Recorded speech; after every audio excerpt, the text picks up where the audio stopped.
lightweight tarp was one of my favorite pieces of equipment to take to the woods and use for shelter. I've slept in them in the rain and the sleet and the snow, used them for shade shelters, used them for water collection.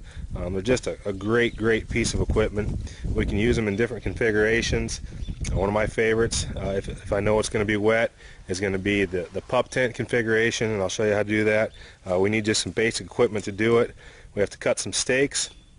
Unless you want to carry your stakes with you, I prefer to cut them out there because usually I can get nice long stakes, about 12 inches or so. As big around as my thumb is what I like to go with. You can either cut them with branches, or you can split them down. Here's a couple examples. This one's split down, obviously, and this is just a branch. I like to bevel the edges of them because when I'm beating on them, that way they don't flare out as much, and you can reuse them if you want to use them for something else, especially if you have a spot that you go to all the time. So we need at least 4 of those.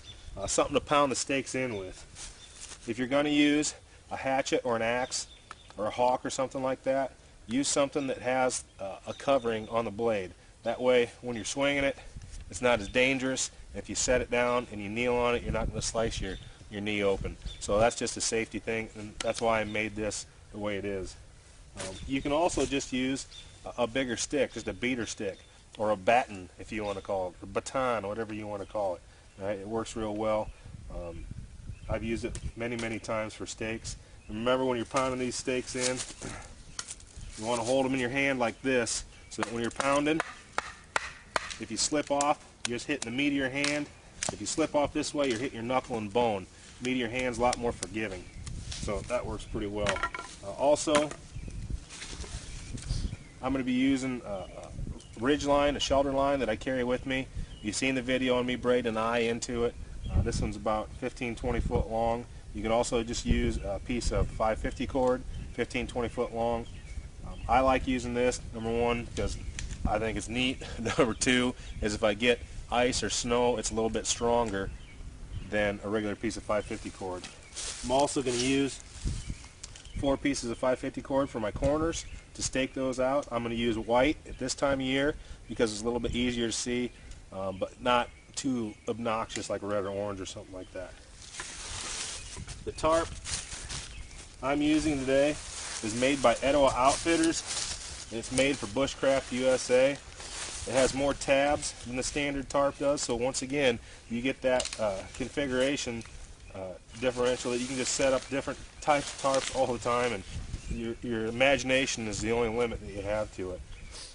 Instead of grommets, the reason we like tabs is they're easier to fix in the field. Grommets can tear out pretty easy. I've never had one of these tear out, and they've been in some pretty nasty situations.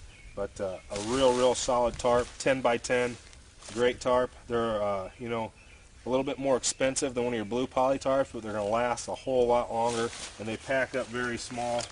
They pack up and fit inside this bag right here very easily. They just, I think, a little bit over a pound, but not much.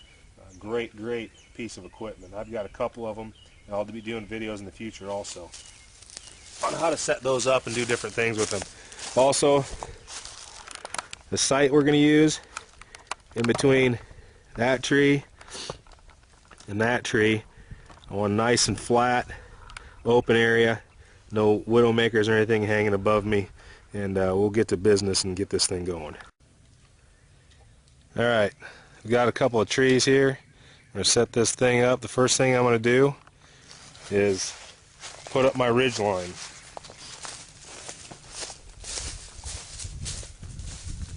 This one I've got my eye right here. Go about chest high-ish. Run my line through there. Got a little tangle. There we go. We'll go over to my other one. I'm going to leave quite a bit of slack in it, and you'll see why later. And just to hold this here, I'm going to tie a taunt line hitch. Now these knots that I'm talking about, Scab did videos and pictorials of how to tie them, and they're on the Bushclass USA on Bushcraft USA. So you can go see how to tie them there.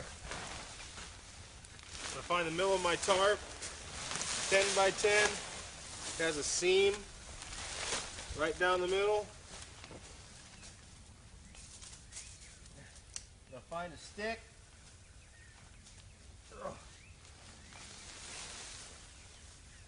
I'm going to take a bite, and this is why we leave it loose, so we'll be able to adjust it later. And I'll show this up closer. I take a bite, and I put it through my tab, and put the stick through it, and it serves as a toggle.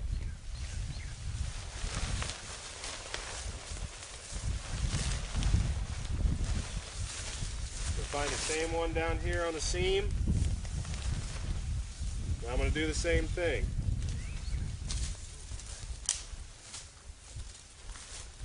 I'll take a bite of my line, stick it through the tab, and you can do this with a grommet also, and then stick my toggle through it. Now I can use this to tension it, tension my tarp on my line. Then to end it here, dictate. Pull it high, about chest high-ish. Pull it tight. Tie a taut line hitch. Use that to adjust it and get it a little bit tighter. I want it just a little tighter.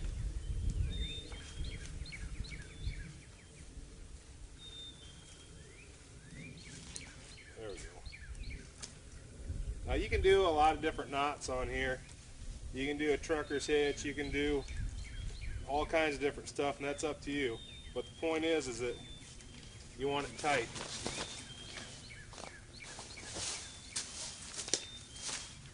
Alright, now,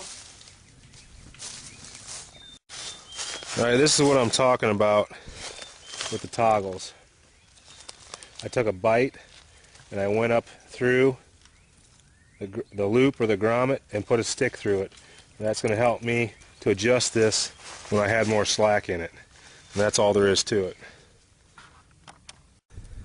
Alright, for the corners, now that I have my main structure up, I want to take my line, a stake, and a beater stick or a hatchet or whatever, and I want to attach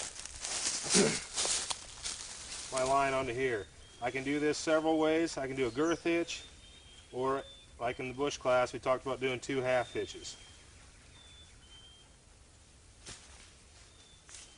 Alright, that's going to cinch down on there. Now what I want to do is pull it out. And this 90, I want to come 45 off this 90. I'll measure it out where I want my stake, about right there. I'm sure you can see this.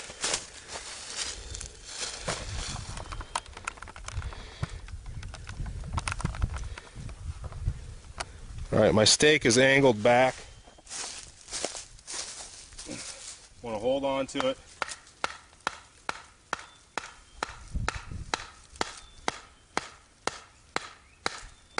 Put it into the ground. I want to come around the bottom of my stake and tie a taut line hitch.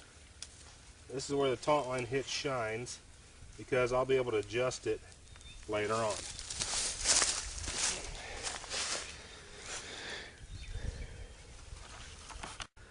Alright, I put my other stake in the other side.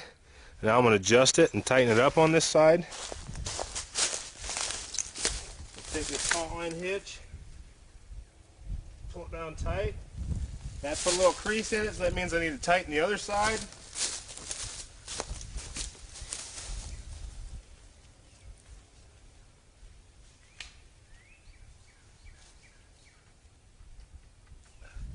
There we go.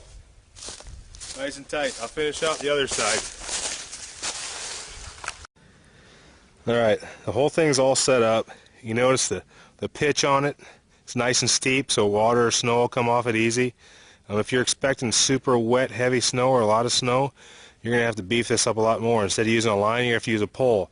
But for even a heavy rain, this is going to work real well for you. It's going to keep the rain off you, and it's going to keep the rain off your gear. You can see how much room there is in there just compared to that Condor 2 pack right there. I've slept in these many nights. I've had a lot of friends that have slept in these. Great shelter, very basic, works well. Give it a shot.